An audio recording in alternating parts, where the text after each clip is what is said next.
भगवान सदाशिव महादेव की आद्या शक्ति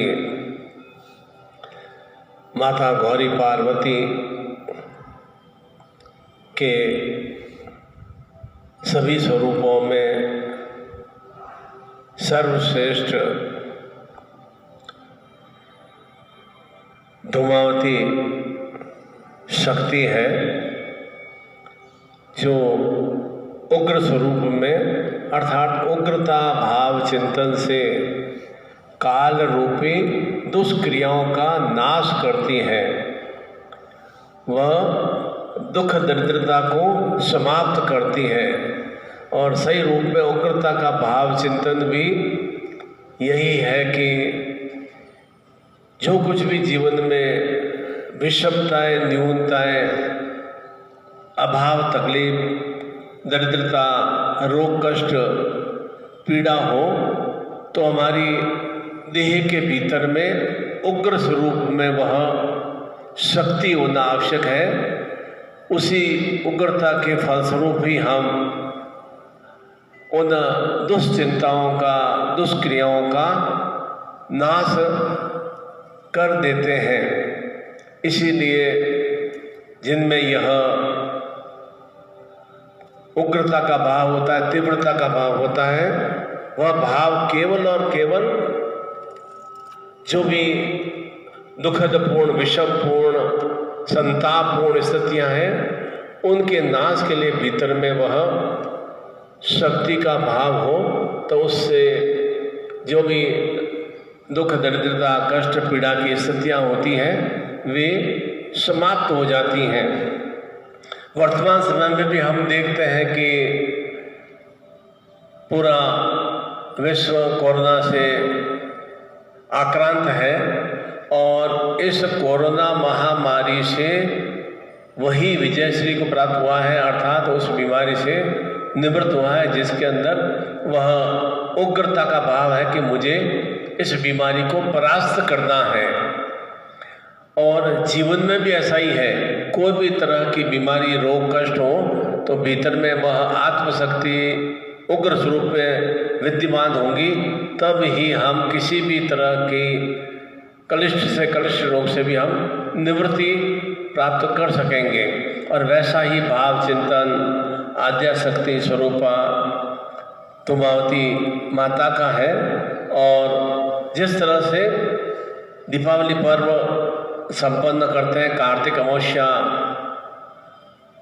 महादिवस पर, उससे पहले एक दिन पहले नरक चतुर्दशी आती है। उस नरक चतुर्दशी पर हम घर का कूड़ा कचरा घर के अंदर से हम साफ कर देते हैं। जो भी उपयोगी हमारे लिए सामान नहीं होता है वह हम बाहर फेंक देते हैं और अलक्ष्मी से प्रार्थना करते हैं कि आप हमारे घर की दरिद्रता, दुख लेकर विदा हो। अलक्ष्मी से प्रार्थना करते हैं और ऐसी ही प्रार्थना धूमावती माता से करनी चाहिए कि जो भी मेरे भीतर में रोग, कष्ट, दुख, संताप, पीड़ा, दरिद्रता, विषमता है, वह सब आप हरण करें और मुझे इनसे निवृत्ति प्रदान कर सुस्थितियों की प्राप्ति करें। तंत्र, पिशाच, प्रेत बाधा, पूर्व जन्म के पाप दोष के साथ साथ परिश्रम का हमें सुफल प्राप्त नहीं हो रहा हो, तो ऐसे दोषों की निवृत्ति धूमावती साधना से ही संभव हो पाती है, जिससे जीवन भय बाधा रहित हो जाता है। और हमारे श्रेष्ठ ऋषियों में अंगिरा, दुर्वासा, परशुराम, भृगु जैसे महान महान ऋषियों की अधिष्ठात्री देवी माता धूमावती है। और अंगिरा जो कि चारों ही वेदों के रचिता थे, ऋग्वेद, यजुर्वेद, सामवेद, अथर्ववेद के वे रचिता में प्रमुख रूप से सम्मिलित थे। अंगिरा ने ही सर्वप्रथम अग्नि भाव की उत्पत्ति की। और ठीक उसी तरह से भृगु ऋषि जो कि सर्वश्रेष्ठ रूप में ब्रह्मा के ही स्वरूप थे और वे भृगु का आगे जाके वे भार्गव कहलाए और जो अग्नि के उपासक हैं। और सभी पुराणों में भृगु ऋषि का वर्णन आता है। जितने भी हमारे उपनिषद पुराण हैं उन सभी में भृगु ऋषि का उल्लेख आता है। और दुर्वासा ऋषि सतयुग में, त्रेता युग में, द्वापर युग में, तीनों ही युगों में सिद्ध योगी महर्षि स्वरूप में विद्यमान रहे हैं। वे महादेव शंकर के अंश में आविर्भूत हैं, अर्थात वे महादेव शंकर के ही चिंतन से निर्मित हैं। और परशुराम ने विशेष रूप से, परशुराम का मतलब भी है जो हाथ में फरसा रखते हैं अथवा कुल्हाड़ी रखते हैं। और परशुराम जी ने ही भीष्म पितामह को, द्रोणाचार्य को, कर्ण को अस्त्र शस्त्र का ज्ञान प्रदान किया, शिक्षा प्रदान की। और ऐसे महान महान ऋषियों के अधिष्ठात्री देवी धूमावती की साधना करने से निश्चिंत रूप से जीवन के विषमताओं, बाधाओं, रोगों, कष्टों का निवारण होता है। इसलिए निरंतर मैं कहता हूँ कि पहले जो भी संताप, कष्ट, पीड़ाएं हैं उनका हमें निवारण करना है। मेरे ऊपर कर्जा है या मेरे घर में रोग की स्थितियाँ हैं या मैं रोगग्रस्त हूँ, पहले मुझे उसका समाधान करना है। पहले मैं कहूँगा नहीं मुझे दीर्घायु जीवन की प्राप्ति हो, धन लक्ष्मी की प्राप्ति हो, तो वह मेरे लिए कोई उपयोगी नहीं है जब तक मैं पूर्ण रूप से स्वस्थ नहीं हो जाता हूँ, पूर्ण रूप से आरोग्यमय नहीं हो जाता हूँ। अथवा मेरे ऊपर जो भी कर्जा है या मेरा कार्य व्यापार नहीं चल रहा है या नौकरी नहीं मिल रही है, तो पहले मुझे ये प्रयास करना है कि मेरे कार्य व्यापार में निरंतर गति की स्थितियों की प्राप्ति हो। निरंतर मुझे जो भी मेरे धन का भाव है वो धन का भाव समाप्त हो। मेरे जो नौकरी या व्यवसाय नहीं है तो वो नौकरी व्यवसाय करने के लिए मुझे भीतर में सक्षमता की शक्तियों से मैं युक्त हो सकूँ। वह प्रार्थना, वह अर्चना माता धूमावती से करना चाहिए। और इसका अवतरण पर्व ज्येष्ठ शुक्ल पक्षी अष्टमी तिथि को, जो कि इस बार 18 जून शुक्रवार को संपन्न होंगी। और इस महापर्व पर, ज्येष्ठ शुक्ल अष्टमी तिथि महापर्व पर 18 जून को साधना संपन्न करने से सांसारिक जीवन निष्कंटक हो जाता है। अर्थात कदम कदम पे जो बाधाएं अड़चनें आती हैं उन बाधा अड़चनों का निवारण हो जाता है। पूर्ण आत्मीय शुद्ध भाव से पूजा स्थान में बैठकर धुले हुए कपड़े पहनना है। कैसे कपड़े पहनना है उसका कोई विधान नहीं है। शुद्ध वस्त्र हो, जो भी आप पूरे कपड़े पहनते हैं वो शुद्धता से धुले हुए हों। और काले कपड़े में थोड़े से काले तिल सामने रख देना है पूजा स्थान में।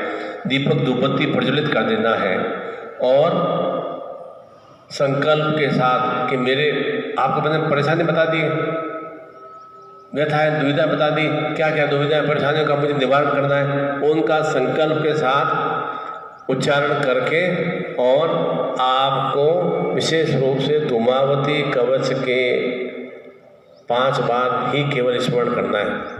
धूमावती कवच का 5 बार और धूमावती मंत्र का 21 बार उच्चारण करना है। ओनली 21 टाइम्स, 21 बार धूमावती कवच 5 बार बोलना है और धूमावती मंत्र 21 बार उच्चारण करना है।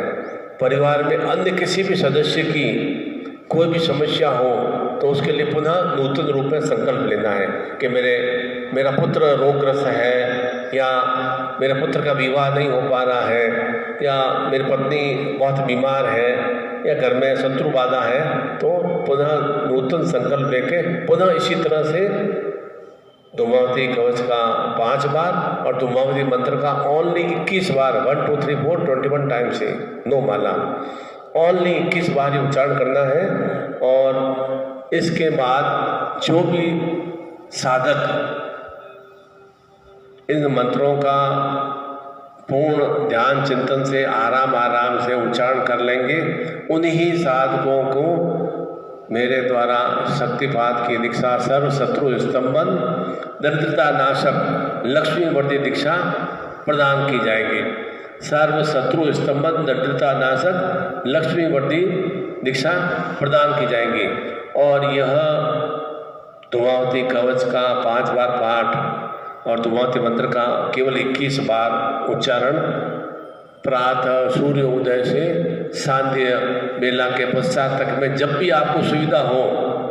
यह तिथि पूर्णता से चैतन्यमय है, इसलिए इसके लिए कोई समय का नियोजन नहीं है। जब भी आपको चिंतन लगे और अपने परिवार के सदस्यों के लिए संकल्प के साथ अलग अलग समय में इस तरह से धूमावती कवच और धूमावती मंत्र का जप करें और उसके बाद उनकी फोटो के द्वारा वह सर्व शत्रु स्तंभन दरिद्रता नाशक लक्ष्मी वृद्धि दीक्षा से उन्हें अभिभूत कराएं। शत्रु स्तंभन का मतलब क्या कि शत्रु कोई व्यक्ति नहीं, शत्रु है मेरे रोग, मेरी पीड़ाएं, मेरा तनहीनता, मेरे कलह, मेरे तनाव, मेरी दुश्चिंताएं, ये सब शत्रुता के भाव चिंतन है और उनका स्तंभन हो सके, अर्थात वे दुष्क्रिया मेरी समाप्त हो सकें और जीवन में जो भी दरिद्रता है वे दरिद्रता है मेरी विसर्जित हो सके, समाप्त हो सके और इन स्थितियों का फलस्वरूप मैं जीवन में सुलक्ष्मीमय स्थितियों का विस्तार कर सकूंगा।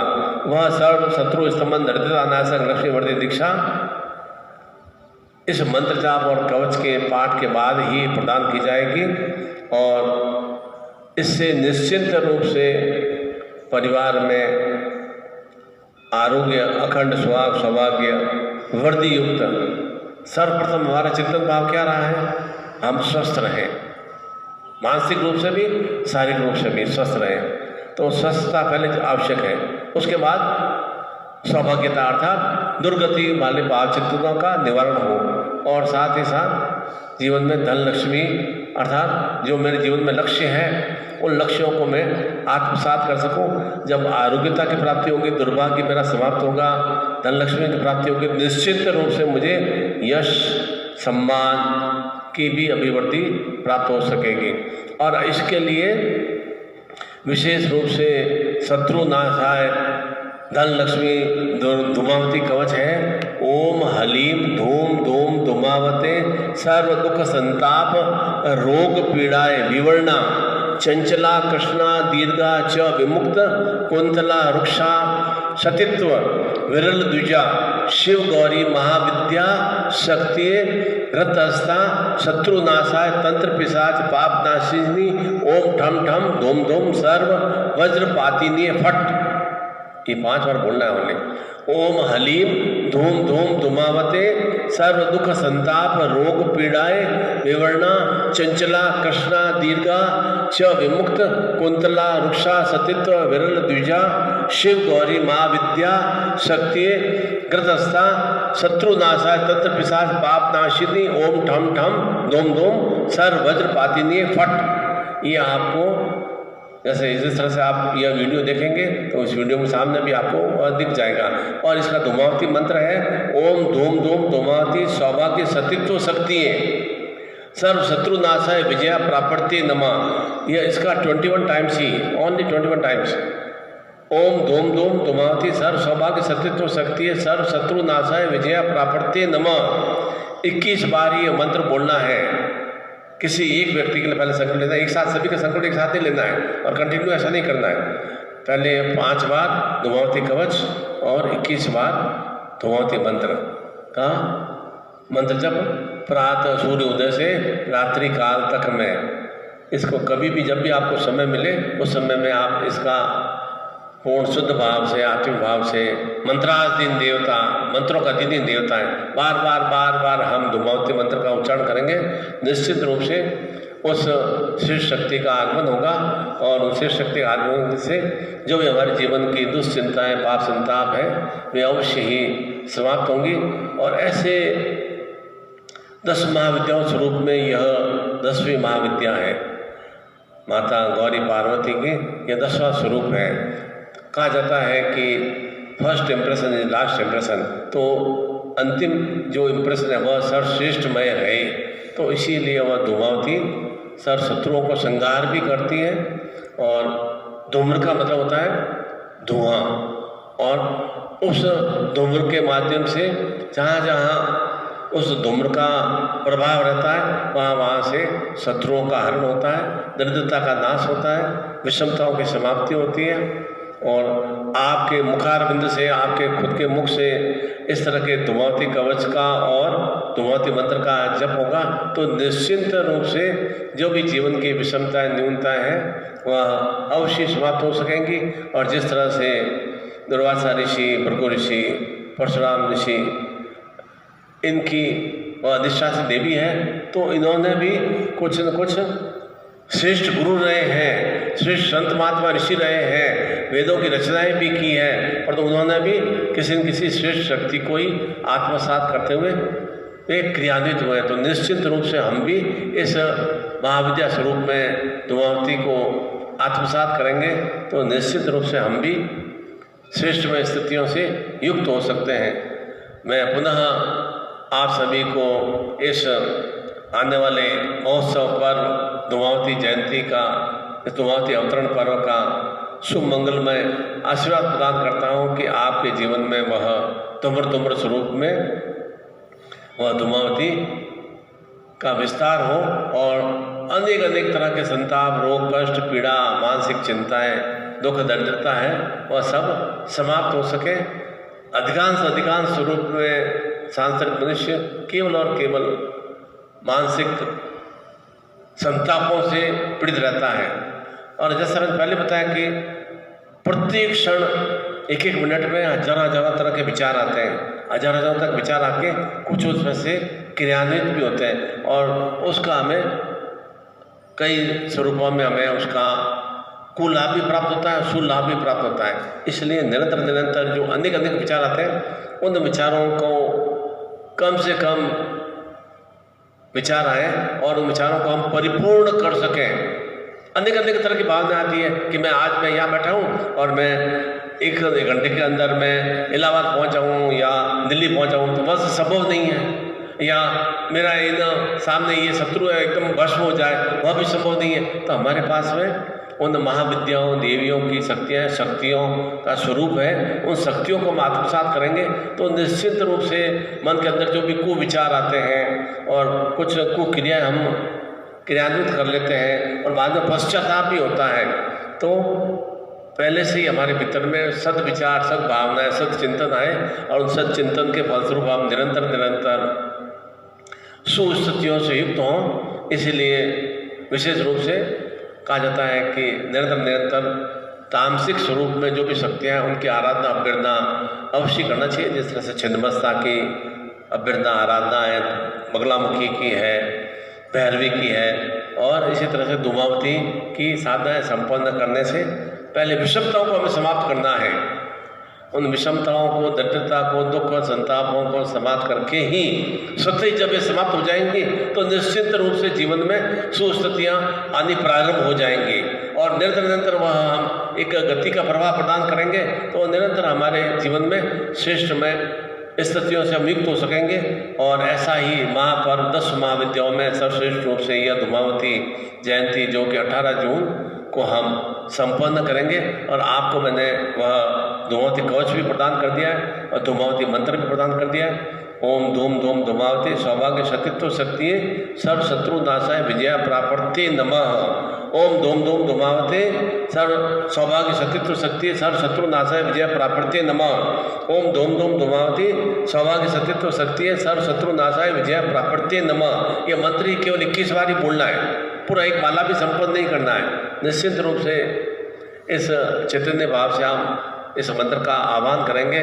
उस विषम और दुष्टताओं को समाप्त करने के लिए शक्ति को आना ही होगा और निश्चित रूप से उस शक्ति के प्रभाव से आपके भीतर में ऐसा सद्ज्ञान और सच्चेतना आएगी कि जो भी न्यूनता, अभाव, तकलीफें हैं वे न्यूनता, अभाव, तकलीफों के लिए एक सुमानस चिंतन का निर्माण होगा और वे जो भी दुख, दरिद्रता, पूर्ण स्थितियाँ वे अवश्य समाप्त होंगी। ऐसी मैं आप सभी के लिए मंगल कामना करता हूँ, कल्याण कामना करता हूँ। हरि ओम।